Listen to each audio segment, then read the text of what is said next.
Crikey, you gotta love the corporate jingles, haven't you? A lovely bit of festive music going on.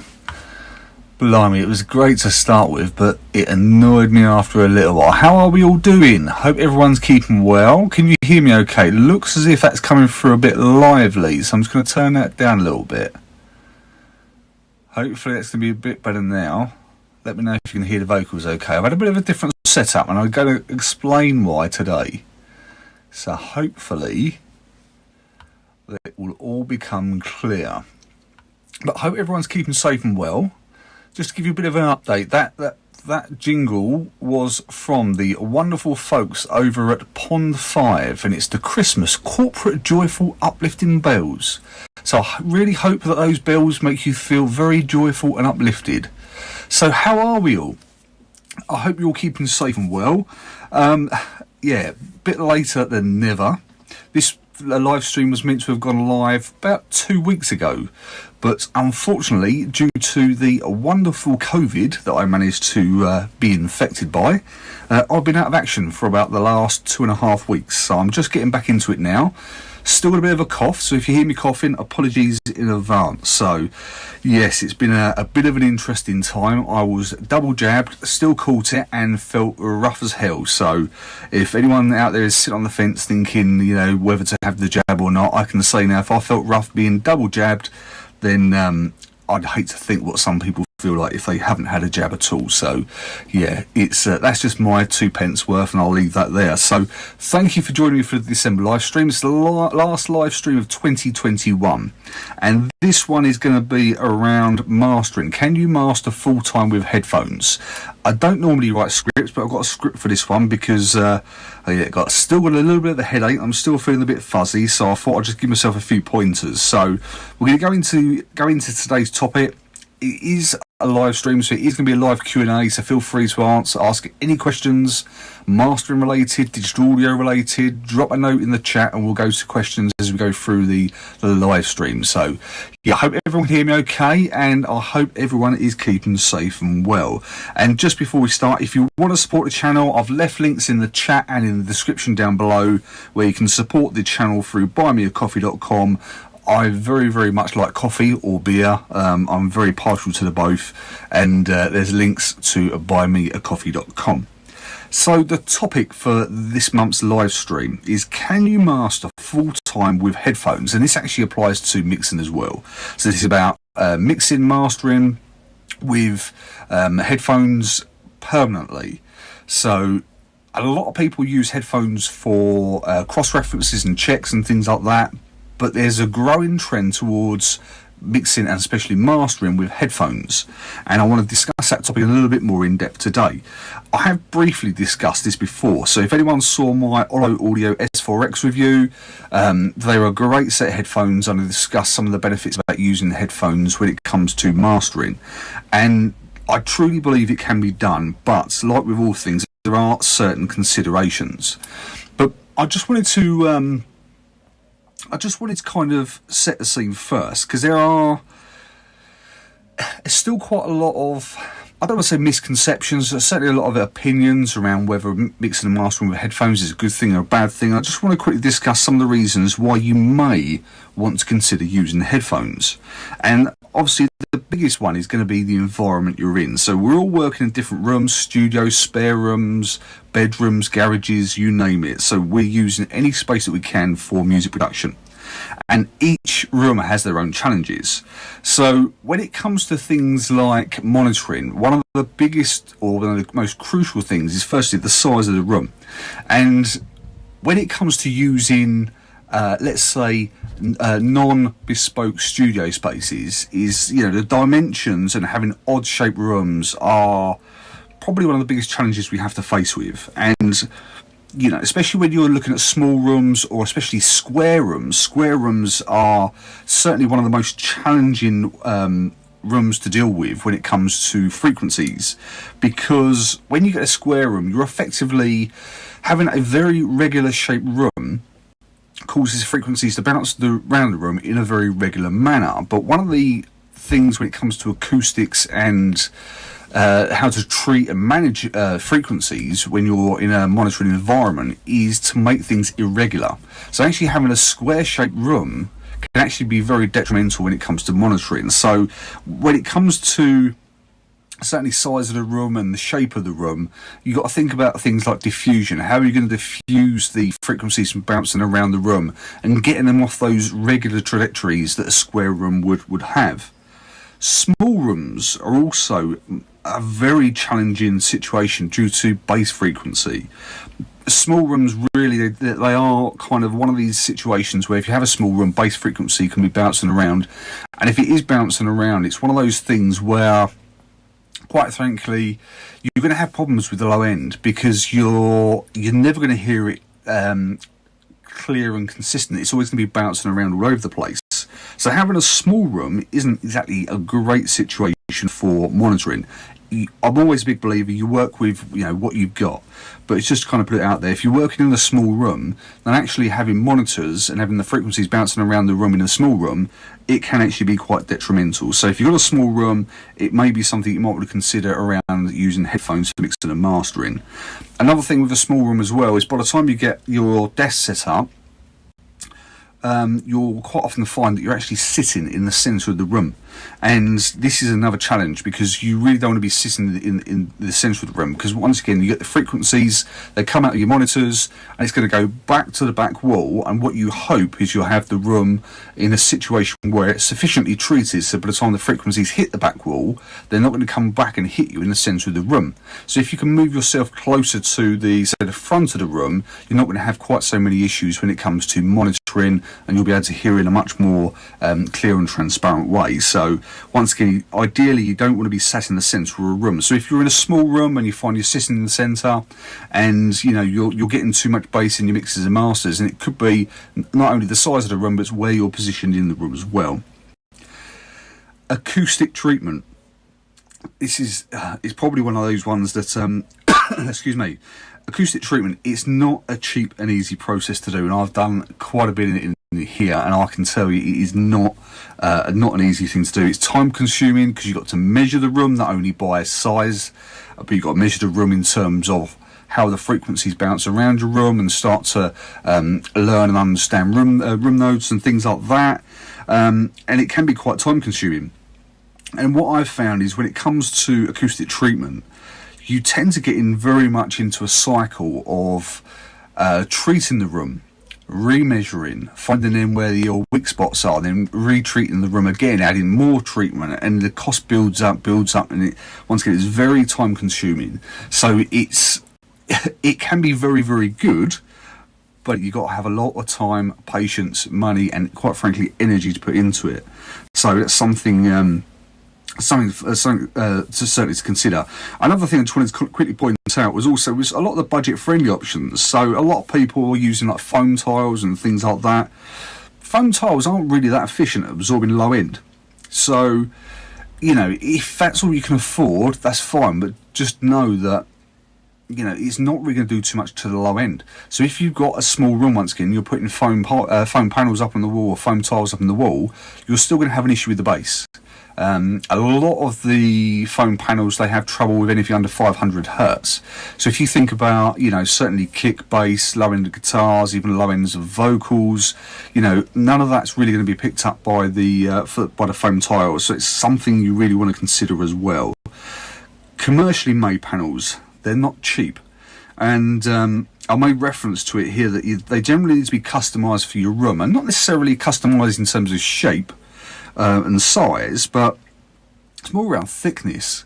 And this is the thing, is the thickness of the panel has more of an effect rather than just like the actual width and length of the actual panel itself. So depends on what type of treatment you need in the particular space, whether you go for something like a 2.5 inch thick panel, maybe something like 4 inch or 5 inch, or it depends on what you're using that actual panel for and what you're actually trying to do with that panel. It depends on what thickness of panel you use. So it's not just as easy as going to a particular provider and ordering a set. A lot of these companies now provide a collection or a set you can buy. They may be great to start with, but certainly what you may find is in certain areas of the room you're going to need a thicker panel.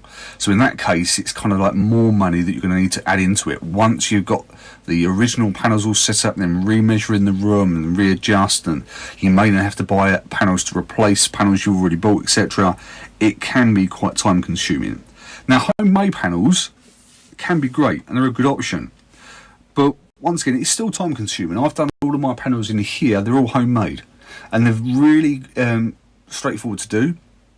They still time consuming, they still cost a fair bit of money, but once again, it's going back to that cycle. It's okay getting them set up, but once you've got them set up, it's then re-measuring the room, going through all that procedure, making more, making sure you've got the right thicknesses, etc. And it can be just a never-ending cycle. It is very time-consuming, and once again, extra attention needs to be paid to the thickness of the material as well. And I've also noted here the fabrication of the room.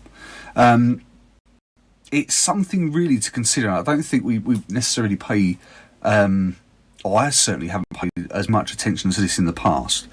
But the fabrication of the room is actually really important. So some people work in brick rooms, some people work in, say, plasterboard, etc. And it's not only about how the frequencies bounce around the room, but you've also then got to consider sound isolation, where it's sound coming into the room or sound going out of the room.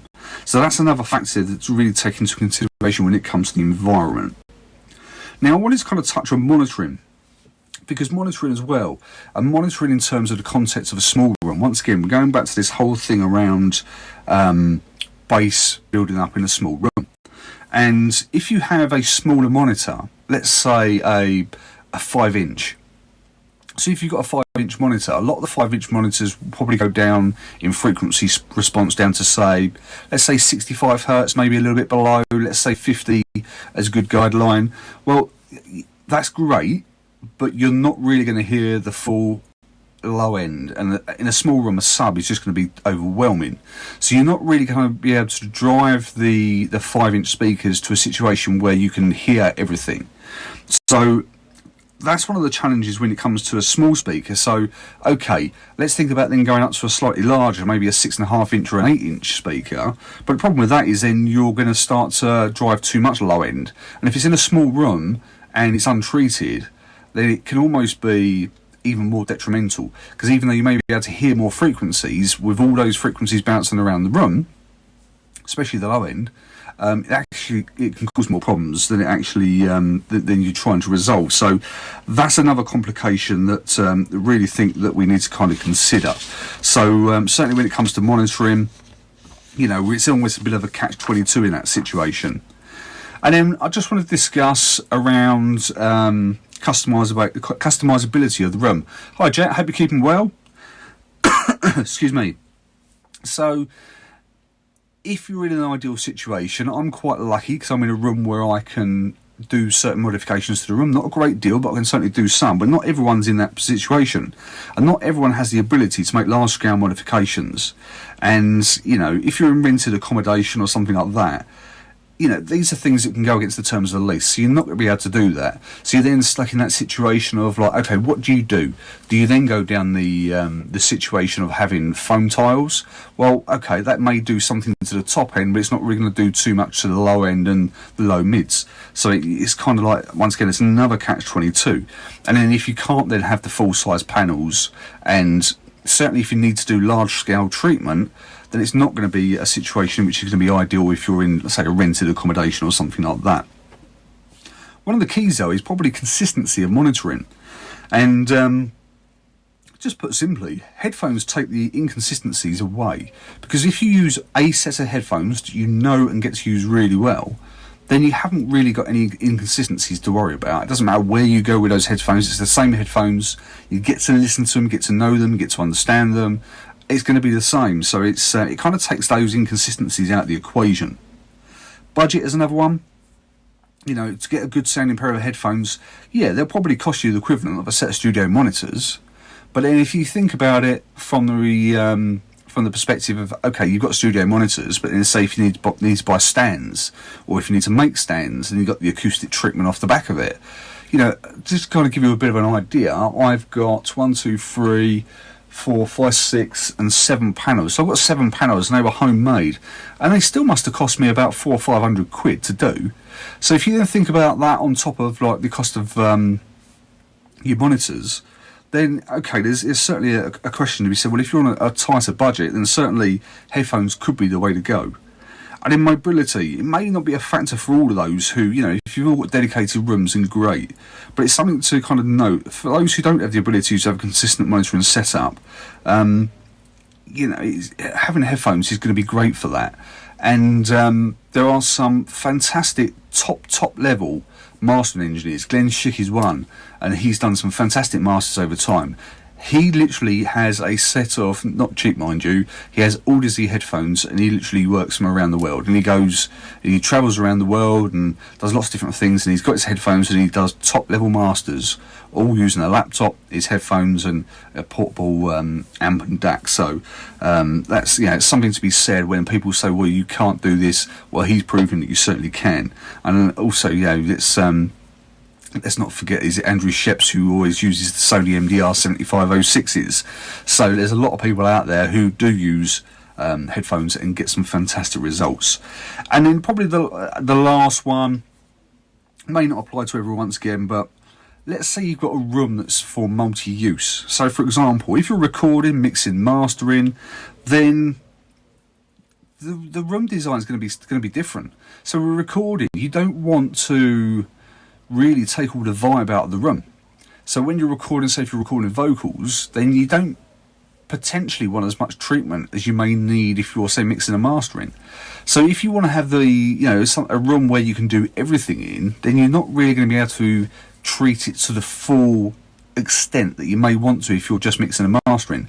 So if you're doing lots of different things, so recording, mixing and mastering, then it may be a consideration where you can scale back maybe on the treatment, but then use something like headphones for your referencing for mixing and mastering. So, there's quite a few considerations there. There are some downsides, and this is probably one of the things where a lot of people certainly don't like using headphones when it comes to things like actually feeling the sound hitting you in the chest. So you quite often say, I like the feeling of the sound hitting in the chest. So certainly when it gets to the low end and the low mids, which is true, you're not going to get that because obviously it's the sound is focused on your ears. And the other thing as well is the potential for a lack of crossfeed. So when you're getting sound from a speaker, you're getting a speaker sound from the left and sound from the right, and then you're getting almost a culmination of the two, so you get the crossfeed between the frequencies. Well, obviously you're not going to get that with headphones unless you use particular software. But it's something that you really need to consider. However, I'm not going to dwell too much on the downsides today, and I will explain why in just a second. So we'll just take a brief stop there. Just see if there's any questions. Okay, there's no questions that have come through. So, so I've been suffering with COVID, and it's given me quite a nice time to reflect on the setup here. And it's a nice room. It's once again, it's a small room. I did have 8-inch monitors, which I had to sell and get some slightly smaller ones, 6.5 inch, because the bass was just too much for this room. And it still needs a lot of treatment work. So I've got the 2 panels above me as a cloud. I've got the first reflection points covered. I've got further panels here. I've got another panel to go up in the back. But the back wall is actually relatively untreated. So ideally I need to have bass traps in the corners, in the back corners. I need to have some treatment underneath the window. I have a glass window, which also isn't great. I've been able to kind of get away with it a little bit with some curtains. In front of me, there are no actual corners of the front of the room. So to the left and to the right, I actually have open doorways. So I have one that leads up to the stairs and one which is kind of like a little storage area. So once again, when it comes to the treatment, they are prime places for bass traps. Well, I can't do that on the front of the room. And then the other thing is the fabric of the room. As you can see around me, the fabric's actually brick. So if you can see in between the curtains, maybe around about, where am I? So somewhere around there, you'll see a brick wall, and you'll see at the back over there somewhere and over there. So there's a lot of brick. It's not ideal because it's not soft. It's very reflective. So it's something else that I have to kind of contend with. But most importantly, I actually need to move to a more mobile setup. So I'm in the studio. I've got a large PC, a tower PC. I've got my desk in here. I've got the treatment in here. However, Mrs. Smudge, for want of a better term, let's say she's cooking something in the oven, which will be due next July. So spending hours locked away in the studio is not going to be something that I can really do long term, because I think Mrs. Smudge might really start getting the ump, and when it comes to let's say having parental responsibilities, if I don't take those into consideration, I think that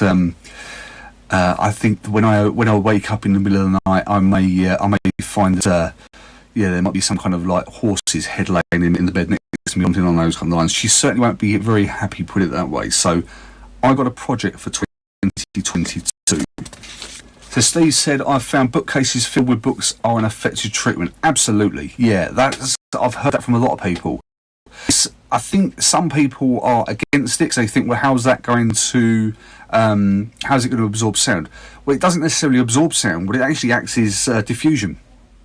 And this is great, because once again, if you're in a room which is very regular, one of the great things to do is almost make it irregular. So if you've got some bookshelves and you've got lots of books, different sizes and things like that, it acts as great diffusion. Because if the frequencies hit the books, and if the books are all different sizes, different lengths, etc., it's all going to hit and diffuse, which is great. So that's a great tip there. So yeah, bookcases filled with books and effective treatment. Yeah, diffusion is fantastic idea. So if anyone wants to, another top tip there is get some shelves in there. Behind these curtains is shelving, and it looks ugly, which is why I've got curtains there. But it is shelving there, and I've got certain bits in there. So I've got the curtains here to protect certain kind of help some frequencies. And it's another, you can always add some thick curtains and long curtains to just kind of help. It's not great, it's not really going to do a massive amount, but it is certainly going to add some benefit. So I've got curtains all over the place, and they're nice thick curtains as well. But for 2022, I'm actually going to be moving to a 100% headphone mastering setup for all of 2022 and beyond, and with a view to documenting the process all along. And I've kind of dabbled with it, and the more and more I think about it, the more and more it just makes sense, because hopefully it's really going to enable me to really just focus on learning the headphones and just sticking with it. I haven't got to worry about I still need to reference, and I'll still need to reference on different monitoring systems, but the main focus is going to be on the headphones. Take a lot of those inconsistencies away. It's going to give me a much more mobile setup, and I'm really quite looking forward to it. However, as a result of this, I'm basically selling most of my gear. It's not all of my gear, but most of my gear to fund the project. So, unless anyone would like to donate through buymeacoffee.com, hint, hint, hint, links in the description and the chat. So, I really want to focus. I think sometimes when it comes to the projects, hi Billy, hope you're keeping well. When it comes to projects, is some people kind of dabble with it. They'll do a little bit here and they'll do a little bit there. I don't want to do that. I really want to go all in on this. So and when I mean this is literally monitors, the interface. I'm even selling my Tower PC to get a laptop. I got rid of a load of old headphones, all the old XLR microphones. I just sold a dynamic mic. I'm going to keep a condenser just for just in case I need to do some vocal work. I had a client inquiry recently about doing some vocal work. It's left me a little bit short for today though, because my little interface that I've got, the XLR input is broken. So I'm actually speaking to you on the iPhone microphone, which is not ideal. But hopefully, Father Christmas will be delivering me a nice USB Blue Yeti microphone, condenser microphone, if I'm still on the nice list, that is. So cross fingers, touch wood. Hopefully Father Christmas, I've been very nice this year, so a nice Blue Yeti USB microphone will be wonderful, so I can do these more videos and live streams without using the iPhone microphone. So it's good. I'm looking forward to it. It's exciting, but I am going to need some help along the way, and this is something where I'm going to need some advice on what products would be best suited for my needs. I'm going to need to source a new laptop. So I've looked into Mac. I like the Mac. It works well with the phone, but I've got to say I'm a Windows user, and my little boy, who absolutely loves playing Fortnite with me, I'm no good at it, but he loves doing it. So it's probably going to be Windows 8 core 16 thread. I'm going to need something with a 30 series GPU and the ability to expand the RAM to 32 gigs. I'm looking at things like the Lenovo Legion, something on that kind of line, whether it's the 5 or the 7, that kind of thing. Budget wise, probably around about the £1,400 to £1,500 mark. So I've got a decent budget, but it's going to need to have a decent GPU because of the video work, and so a decent CPU, and ideally 16 gig RAM with one as a minimum, with something to expand to 32 gig. I think I'm going to go down the Lenovo Legion route, but if anyone's got any suggestions, please let me know. A dedicated headphone DAC and amp. Now this is going to be crucial, because once again, I've recently been using the Audion ID22. I had the Antelope Audio Zengo Synergy Core, whatever it's called, which broke, so that had to go back, and I ended up with the Audion ID22, which was a great interface. However, it's not mobile, and I don't really need XLR inputs. I just need something with a dedicated headphone out and a dedicated headphone DAC. So I'm going to go down the dedicated headphone DAC amp route. Probably going to get one of these combi units rather than an individual DAC and an individual amp, just for portability. So once again, if anyone's got any recommendations on those, please let me know. And software. Great question, Ken. How do you feel about plugins that simulate mixing in Pro Studios, Abbey Road, Nashville, Sunset Sound, etc.? Great question, because it's exactly what I'm going to come on to now. So I've got some software, and the Goodhertz Can Opener, I've tried it. What I've heard of it so far, I think it's fantastic. So the Goodhertz Can Opener is effectively adding crossfeed into the headphones. So the thing with with headphones, the thing that I've found already is the mono frequencies. So obviously when you got the sound coming from the left and the right, you're not really getting a real true representation of the mono signal. And one thing I've found is with the Goodhertz Can Opener, it enables that crossfeed into the headphones, which gives a better representation, certainly in my opinion, of the mono frequencies. I think that's great, and that's certainly something I've already got, and that's going to be going on to the Listen bus, so that's going to stay there. In terms of the other softwares, I'm yet to really kind of experiment. I have a copy of the Sonic Real phones, which is it looks good, but I'm not. I think the thing at the moment is where there are softwares out there, such as Morphit by Tone Boosters, and what's the SonarWorks reference, or SonarWorks ID, whatever it's called now. The way that they work very much by trying to apply an EQ curve to effectively flatten the frequency response of the headphones.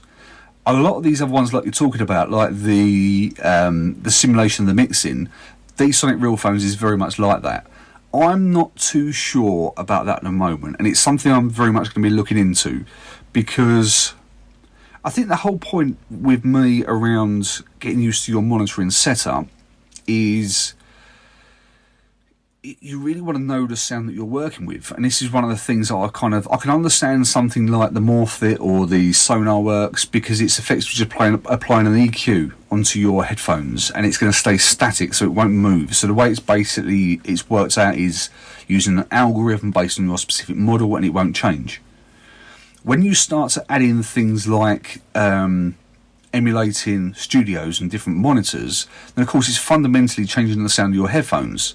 And the thing that I'm not entirely sure of yet is how that's going to represent, because it's okay saying, okay, you can let's say you can emulate a 5-inch monitor, an 8-inch monitor, $50,000 monitors with subs. You can do all that. Even I think like the Avantone mix cubes, you can do, and even earbuds and things like that. It's great. I don't know how representative it's going to be in the real world. Because once again, if you get to know how your headphones sound, and using something like SonarWorks or something with an EQ correction in there, you get used to that sound. When you start changing that sound, you then got to think about how it's going to represent. There are suggestions. Now, this is not confirmed, certainly not confirmed by me, that some of them add distortion. I don't know that. It's just feedback that I've received, so it's going to be interesting to see. But like I say, I've got these Sonic Real phones which I'll be trying, and there'll be a full review coming up on that. I may look at some of the others as well, just to try them out. But it's kind of mastering is a little bit less around. You still need to kind of understand how it's going to be, how the song's going to be played on different monitoring systems. But it's not so much like mixing where you want to try it, the old car trick and stuff like that. That's not so much. You really want to kind of get to really know your mastering monitoring system with headphones, and get to stick to know how all different songs sound using that monitoring setup. So it's going to be interesting. I'm going to try it out. I've got no real feedback on it at the moment, but I do have a few reservations. However, this is all going to be documented, so I'll come on to that in just a second. Headphones. Now, this is quite an interesting one. So I'm currently using the AKG K702s. I've loved the AKG stuff. I used to have a pair of the K701s. I've now got the K702s. I'm going to start with them, but they may not be the long-term solution. So I don't really know where I'm going with this so far, in terms of what I'm going to look for. But certainly the K702s, I've bought a couple of profiles for the Sonic Real phones, for example, with the K702s. I'm going to start with them. I'm also thinking, I really like the look of the Austrian Audio Hi-X65 open backs. And they look, and the feedback on them is really, really good. And I'm also maybe considering getting a second pair, but of closed back, just for things like video editing, stuff kind of like that, but of the same brand. And they also do, it's like a Hi-X 50, 55 or something like that. It might even be 25. And they do a Bluetooth version. Now, I wouldn't really recommend Bluetooth for any referencing for mixing and mastering. But my thought process is, if I can get two similar headphones from the same brand, then even though I'll be using the closed back ones for things like video editing and stuff like that, I'm still getting used to the sound of the speakers, although the open backs will sound more open in nature. But hopefully that makes sense. I'm maybe looking at that as a consideration as well. The referencing for me is critical, and referencing certainly inside the box when you're doing any kind of mixing mastering is, I think that's really crucial, and getting to understand how your references sound on the headphones is going to be great. But I'm then still going to look at some type of long-term monitoring setup, referencing setup. So I may also, I was thinking about this the other day, because sometimes, say, when my son wants to play Fortnite, I don't want to be sat there with headphones on. I can't hear what he's doing, etc. So I may get something like the Iris E4.5 or the 3.5, the Bluetooth ones, just so I can stick to the wall, or not stick to the wall, but get some brackets for the wall, just so I can have them on there. And it's not to do any real critical listening on. It's just for a different listening experience, certainly for gaming, maybe video editing. But I may just have something like that, just as a different thing. The way music is moving at the moment, and as everything's going more digital, so many more people are listening to music on headphones. The little what do you call them? Like, not sound bars, but the little Bluetooth devices. I don't think at the moment it's. Certainly, I'm not paying enough attention to that. It's very much kind of like, okay, if I can get them sound good, if I can get the song sound good on the monitors, then it will represent well. But actually, I need to kind of think about things and kind of move forward a little bit. So I want to try and implement some of that as well. So it's going to be quite an in-depth thing to go look at all those different kind of referencing systems as well. But if there's any advice for any other items or software that I haven't mentioned that may be useful, then please let me know, either in the comment section or in the chat, because once again, I'm not going to go into this half-hearted. It's going to be full on for the whole of 2022 and hopefully beyond. I really want to make this work, because I really feel it can work.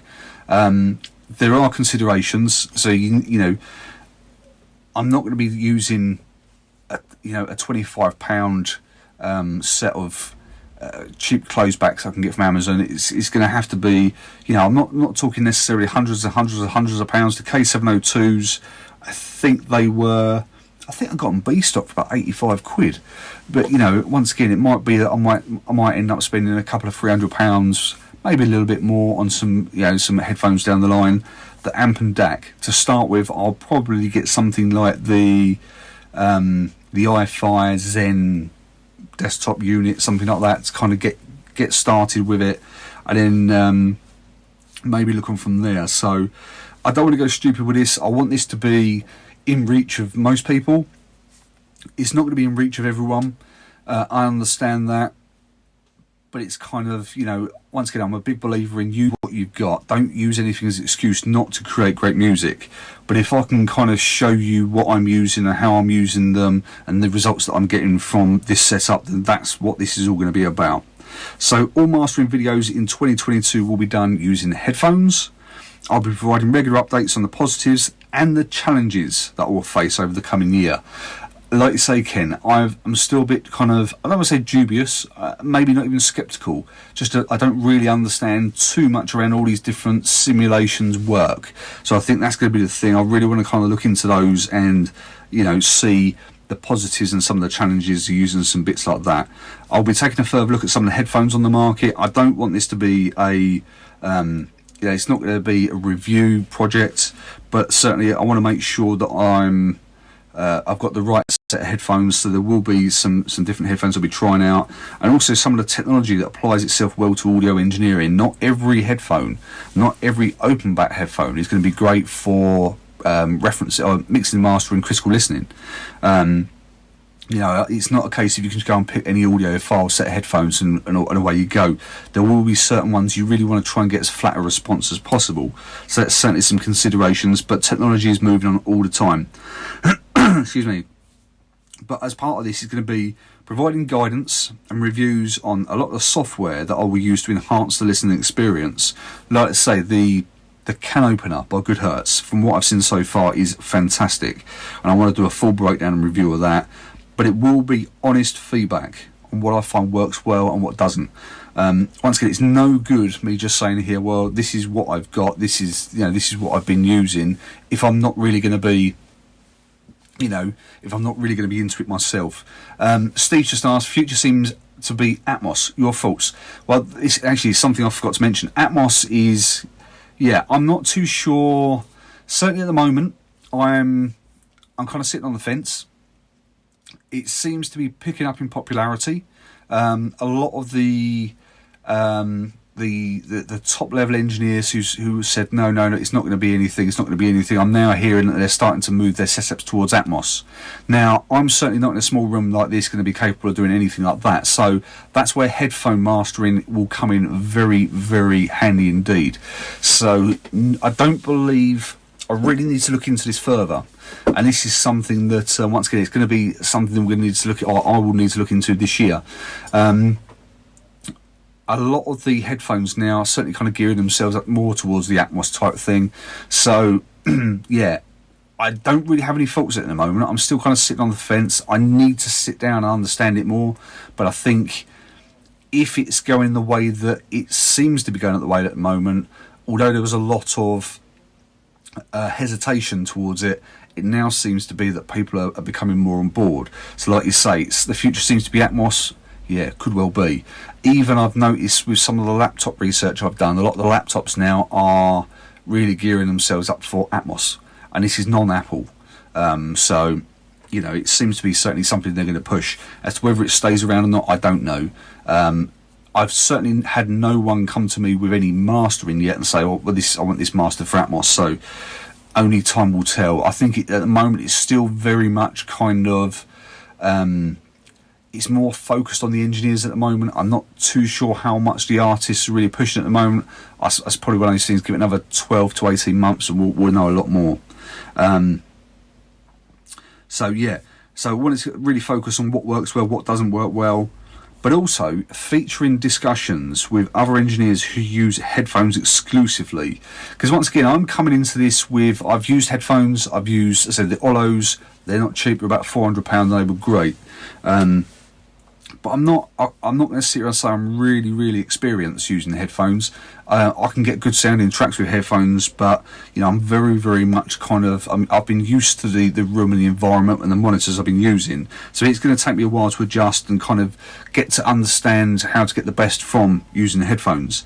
So one thing I want to do is to, you know, feature discussions with other engineers, and I'm actually in discussions at the moment with Conan from the Crates Motel YouTube channel. I've left links in the description down below. If you haven't checked out his channel so far, check it out. It's a great resource. He does lots of stuff to do with mixing, mastering, and in Studio One. So it's the Crates Motel, and it's Conan. He does some great stuff, and I'm in discussions with him, and we're hoping to get some kind of either live stream or we'll do some kind of recorded interview, and hopefully to get that out in, you know, around January time. So we're looking to get that sorted early in 2022. But yeah, just to kind of give you a heads up, Conan's been using headphones for a long time, so it's really going to, yeah, for me it's going to be great to get his insight into, you know, how he uses them and get his advice and guidance as well. So yeah, that's basically where we are. So on that note, I'm going to open this up now to anyone who's got any questions. I've been rambling on for about 40 minutes now. So has anyone got any questions at all? Anything that they've kind of, anything that's come up that that you want to ask? Anything to do with mastering or digital audio or anything along those kind of lines? I'll leave it a couple of seconds. I'm just going to have a quick slurp of me coffee.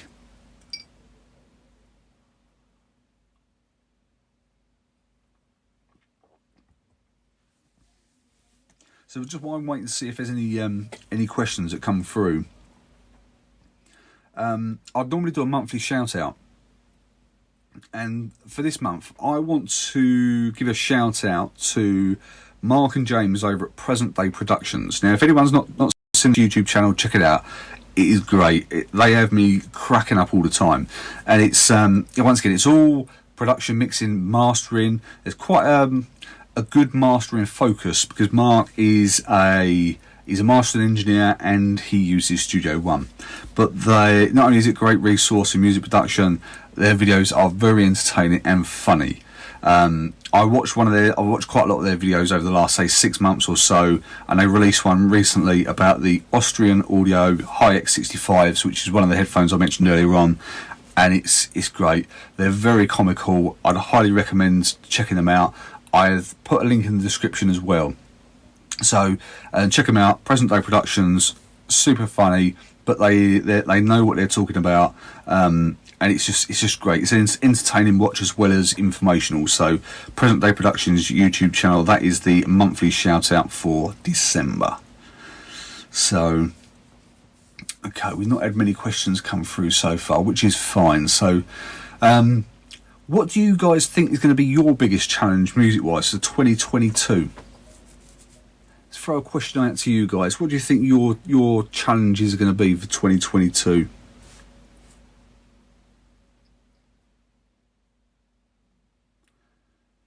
I think for me, my biggest challenge for 2022, obviously I'm going to exclude getting used to the headphone mastering. What's going to be my biggest challenge for 2022? Oh, I've stumped myself with the question now. I think,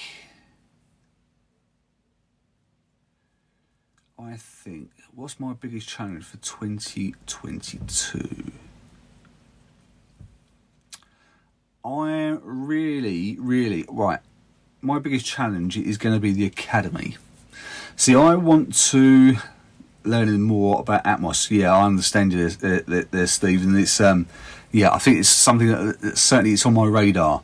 and it's one of those things that's been talked about, but I don't really know enough about it. I've not given myself the time to know more about it, so it's certainly something that I'm going to need to look into.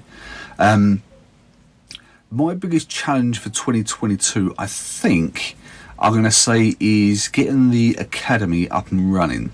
And it's not, say, a challenge to get it up and running, but I really want... So, for those who don't know, there's certain things on YouTube which I can't go into in great depth. So I really want to kind of do much more in terms of full mastering breakdowns. I can do some of it when I've got the permissions of the artist to do so. But there's certain, let's say for example, Cambridge Music Technology. No, I can't do that on YouTube because YouTube is a monetized platform, and even though my channel isn't monetized at the moment, YouTube still monetize my videos and they get all the money. If I use songs from the Cambridge Music Technology website to do a full mastering breakdown, whoever owns the rights, so if it's the artist or the label, they effectively they put not a block on the videos, but they put a monetization block on it. So even though I'm not earning any money, YouTube's earning the money. Obviously the artist or the label deservedly wants a cut of the money, so it goes up as a bit of a monetization block. So it's having, so it's trying to do something that's going to be more in depth, and because there's so much that goes on behind the scenes in terms of preparation, making sure that the files are set up correctly. It's not a case of just loading a file into the project page and away you go. There's a lot behind the scenes around making sure it's all set up correctly in terms of things like phase rotation, repair work, looking at things like digital pops, digital clips. How can you really prepare the track for mastering? And once you've got it into into that mastering mode, is then what's the kind of thought process? How do you use some of the techniques? It's not a case of just using, well, I don't think it's a case of just using a simple EQ and compressor. What is it you're trying to achieve that is, or what do you want to achieve? Then what do you need to do to achieve what you want to achieve? And it's like mid-side processing. I think it's quite still a lot of it's still misunderstood, and it's very much geared towards providing that more in-depth guidance. So the Academy for me is going to be a big thing that I really want to do, but I don't just want to do. One of the things I'm struggling with as well is trying to find a platform that I find is going to be suitable. Patreon is a good platform for that purpose, but I'm just still not entirely sure whether it's the right platform, because of there's so many YouTubers out there who use Patreon, and it's kind of like, I see all the time, oh well, I've got a Patreon channel, and you have a quick look on the Patreon channel, it's like, yeah, well, if you pay me £2 a month, then I will I'll send you a thank you email once a year. And it's kind of like, that's not adding benefit. So I'm still a bit kind of dubious about the platform. And it's then trying to think of what content that I can put into the Academy is going to be of real benefit. I don't just want to be this kind of subscription service where it's kind of I don't want people to pay just to be part of a club. I want this to be part of a full Academy where people can learn and share, and we can all start learning together. So that is going to be my challenge for 2022, is really kind of give more thought to how I'm going to host it, the content I'm going to include. It's one of the reasons why I haven't really kind of pushed a Discord channel, because I want to do a Discord for the Academy, because Discord is a great platform for sharing so much, whether it's videos, it's sound files, you can have chat rooms, and it's so many different parts to it.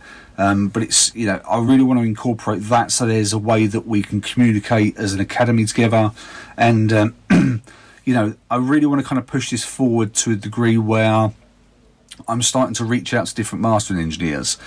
It's okay me saying this is my belief, this is what I think on this certain thing, or this is what I think on certain things, and then it's kind of open to interpretation. if I can show that it's not just my point of view, but this is how other engineers as well are doing things, or even if they're doing something slightly differently, it kind of adds all to that kind of whole educational platform, which is something I really want to push forward with the educational with the academy as well. And then there are situations where, you know, I've had some tentative inquiries from certain equipment manufacturers or software manufacturers around doing some kind of discounts and some kind of things like that. That's something I kind of want to kind of tie in as well. So maybe it's the academy, maybe we can kind of get some discounted rates on certain things as well.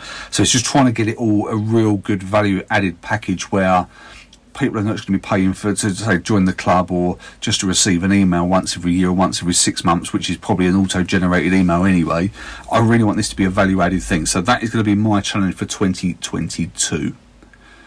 Okay. Anyone else got any questions, or anyone else want to highlight any of their challenges?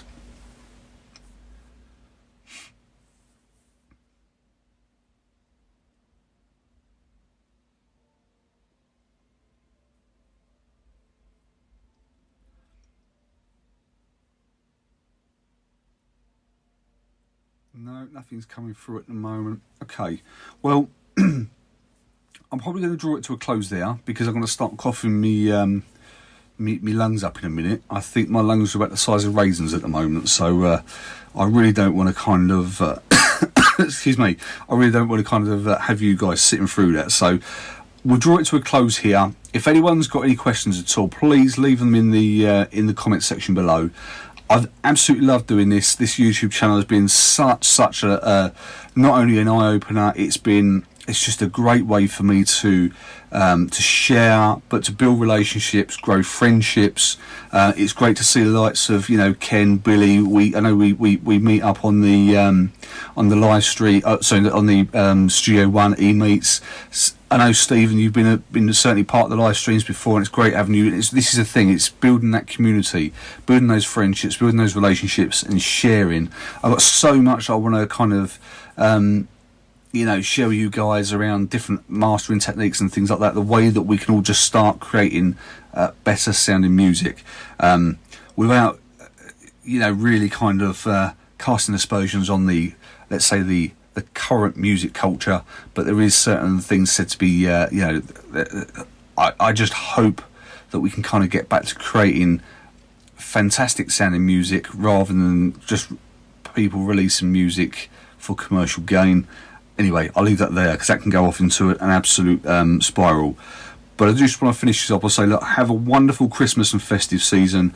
Thank you once again for all your support throughout 2021. It is very, very much appreciated, and yeah, I can't wait to bring you even more videos throughout 2022. So if I don't speak to you guys before, have a wonderful Christmas and festive season, Happy New Year, and yeah, I look forward to speaking to you all very soon.